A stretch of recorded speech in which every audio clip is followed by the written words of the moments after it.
नस नस से वाकिफ है, रग रग जानता है, मुझे खुद से ज्यादा मेरा रब जानता है। अस्सलाम वालेकुम। वीडियो शुरू करने से पहले आपसे छोटी सी गुजारिश है, अपने हेडफोन्स लगा लें और साथ ही वीडियो को लाइक कर दें। हमारी जिंदगी भी अक्सर इन चमगादड़ते बादलों, चमकती आंखों को चुंधिया देने वाली रोशनी की शबीह पेश करती है, जिनकी गरज चमक यानी दुखों तकलीफ से हम अपनी हिम्मत हार बैठते हैं, मायूस हो जाते हैं। हमें लगता है कि इन मुश्किलात से निकलने की कोई सूरत नहीं, ये मुश्किलात के बादल गरजते रहेंगे, गम की बिजली कड़कती रहेगी, रहमत की बारिश नहीं होगी। लेकिन जैसे बादल बिजली के खेल का दौरानिया होता है, वैसी ही आजमाइश और गम की भी मखसूस मुद्दत है। ये वक्त गुजरना होता है, इसके बाद रहमत की बारिश बरसती है। अंधेरा उजाला, रात दिन, सर्दी गर्मी, सबकी मखसूस मुद्दत होती है।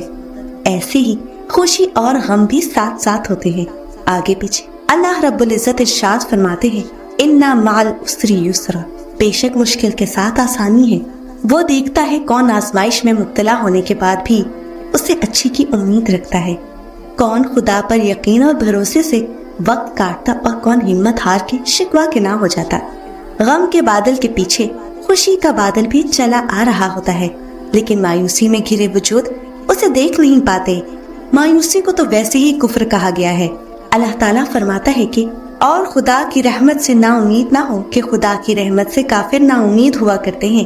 वो तो हर हाल में तसल्ली देता है अपने बंदों को, क्योंकि वो जानता है कि उसके अलावा ना हमारा कोई वारिस है, ना ही तंगी दूर करने वाला।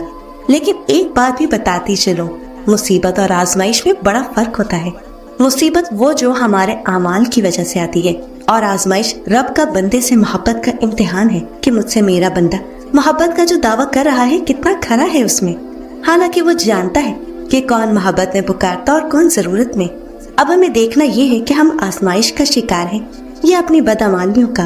और कुरान फरमाता है, तुझे जो भलाई पहुंचे वो अल्लाह की तरफ से है, और जो बुराई पहुंचे वो तेरी अपनी तरफ से है। बस अपना दामन साफ रखे, दुख ना दे और ना ले, क्योंकि बद्दुआ मुंह नहीं जिस्म देता है।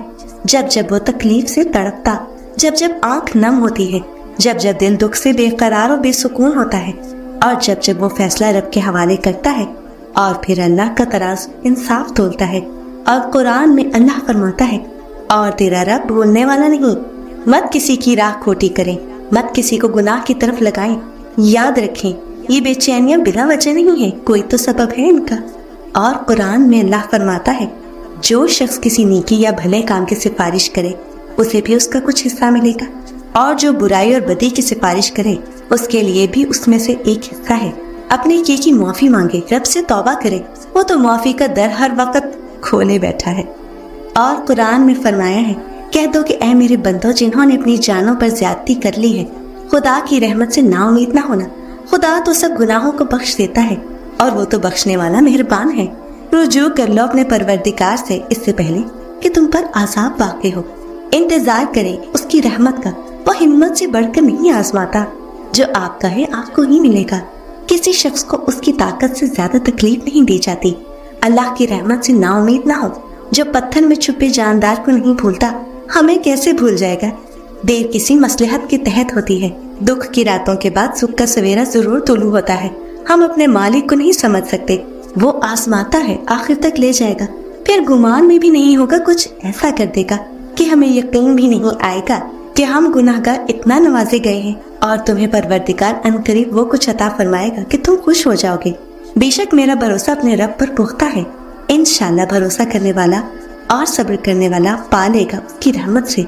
सुनो, लोग तो तुम्हारे मरने के बाद भी तुमसे राजी नहीं होते, और तुम जिंदगी में भी खुश करने चले हो। तुम हर शख्स को खुश नहीं रख सकते। तुम अपना सुकून किसी के लिए कितना ही बर्बाद क्यों न कर लो, फिर भी वो शख्स तुम्हारी नीयत या तुम्हारी मुखलिसी में कोई ना कोई नुक्स निकाल ही लेगा। और बशर तो अल्लाह रब्बुल इज्जत से भी खुश नहीं होता, और तुम तो फिर एक इंसान हो। दूसरों के लिए सुकून का जरिया जरूर बनो, लेकिन दूसरों को खुश करने के लिए खुद को बेसुकून मत करो। दूसरों को जिंदा रखने के लिए खुद का कत्ल मत करो। ये तुम्हारी जिंदगी है, उसे अपने हिसाब से जियो। वो करो जिससे तुम्हारा दिल मुतमईन होता है, जिससे तुम्हारी रूह को तस्कीन मिलती है। आखिर कब तक लोगों का सोचते रहोगे?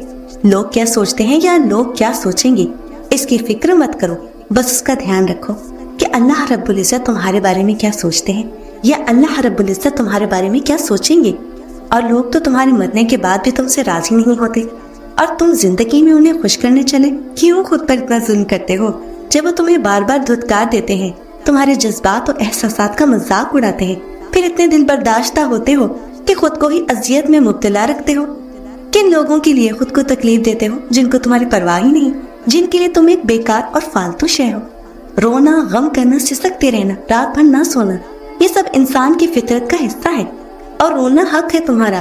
اگر رونا چاہتے ہو تو جی بھر کر رو لو، اتنا رو لو کہ یہ سارے کا سارا کرو آنکھوں کے راستے سے باہر آ جائے۔ نیند نہیں آتی رات بھر تو جاگ لو، اللہ رب العزت سے باتیں کر لو، اور اتنی باتیں کر لو کہ سارے سوالات، سارے الفاظ ختم ہو جائے۔ یہ جو بھی غم، جو بھی پریشانی تمہیں تنگ کرتی ہے، اسے ایک ہی دفعہ باہر نکال دو، اسے اپنے اندر ہی دبا کر اپنی روح کا حصہ مت بناؤ۔ پھر خود سے اور اللہ رب العزت سے یہ وعدہ کرو کہ جس چیز کی وجہ سے تم رات بھر سوئے نہیں، اس کا سوچ کر کبھی نہیں جاگو گے۔ جس چیز کی وجہ سے تم لمحہ بلمحہ تڑپتے ہو، اس کی طرف واپس نہیں جاؤ گے۔ اور اس بات کو یاد رکھو کہ ہر چیز میں اللہ رب العزت کی رضا ہے، عطا میں بھی، قضا میں بھی۔ وہ جس کا نام ہی الصبور ہے، یعنی صبر دینے والا، پھر وہ کیسے تمہیں تڑپتا ہوا چھوڑ سکتا ہے؟ وہ جس کا نام ہی العلیم یعنی جاننے والا، پھر وہ کیسے تمہارے دل کی کیفیات سے بے خبر ہو سکتا ہے؟ وہ جس کا نام ہی الرافع ہے یعنی بلند کرنے والا، پھر وہ کیسے تمہیں گرا رہنے دے سکتا ہے؟ وہ جس کا نام ہی القادر ہے یعنی قدرت والا، اس کے لیے پھر تمہارے ہر گمان کو حقیقت میں بدلنا بھلا کیا مشکل؟ اور جس کا نام ہی القہار ہے یعنی غیظ و غضب والا، جس کے قہر و غضب اور قدرت کے سامنے ہر موجود شے بے بس ہے اور اس کے قبضہ میں عاجز ہے، تو پھر وہ تم پر برتنے والے ظلم و زیادتیوں کو کیسے فراموش کر سکتا ہے؟ اور اس کے لیے ظالموں کے گلے میں توپ ڈالنا بھلا کیا مشکل؟ یاد رکھو، مٹی جیسی حقیر شے سے تمہاری ہستی بنا کر جس رب نے تمہیں ہر شے سے افضل رتبہ دے دیا، یہ اس کی محبت کی نشانی ہے کہ تم اس کے نزدیک لائق محبت و الفت ہو۔ اور بے شک میرا رب محبتیں نبھانا خوب جانتا ہے، وہ خود غرض انسانوں جیسا نہیں ہے، بلکہ وہ تو بڑا بے نیاز اور مہربان ہے۔ قرآن مجید میں اللہ بار بار اس سے مانگنے کی یاد دلاتا ہے، چاہے وہ بڑی ہو یا چھوٹی۔ اللہ نے کہا بس مانگو، مجھ سے مانگو میں دوں گا۔ اللہ پاک پسند کرتا ہے جب ہم مانگتے ہیں یا کوئی التجا کرتے ہیں، لیکن ہم اللہ کو بھول جاتے ہیں جب ہم اس رنگین اور عارضی دنیا میں کھو جاتے ہیں۔ ہم سمجھتے ہیں اللہ نے یہ فیصلہ ہمارے لیے کیا ہے، ہماری قسمت میں یہی لکھا ہے۔ اللہ سے کہنے کا، دعا مانگنے کا کوئی فائدہ نہیں، کیونکہ قسمت میں یہی لکھا ہے۔ ہاں، اللہ نے بے شک چیزیں لکھ دی ہیں اور اس کی اجازت کے بغیر کچھ نہیں ہو سکتا، لیکن ایسا نہیں ہے کہ آپ اس سے تبدیلی کے لیے پوچھ نہیں سکتے یا کہہ نہیں سکتے۔ دعا میں بہت طاقت ہے، دعا میں اتنی طاقت ہے کہ یہ نصیب تک بدل سکتی ہے۔ ہو سکتا ہے جو آپ مانگ رہے ہو اللہ آپ کو اس سے بہتر یا بہترین دینا چاہتا ہو، یا اللہ کو آپ کا مانگنا پسند آ گیا ہو، وہ آپ کو بار بار سننا چاہتا ہو، یا ابھی دینے کا صحیح وقت نہ آیا ہو۔ وہ بہتر جانتا ہے، انتظار اسی لیے کروا رہا ہے تاکہ جب تمہیں یہ چیز ملے تو آپ اس سے دور نہ ہو، ایسے ہی ہمیشہ اس کے قریب رہو۔ اللہ تمہارے غم سے واقف ہے، وہ تمہارے ٹوٹے دل، درد بھری آنکھوں سے واقف ہے، کچھ بھی اسے چھپا نہیں، وہ بہت جلد تمہارے لیے کن فرما دے گا۔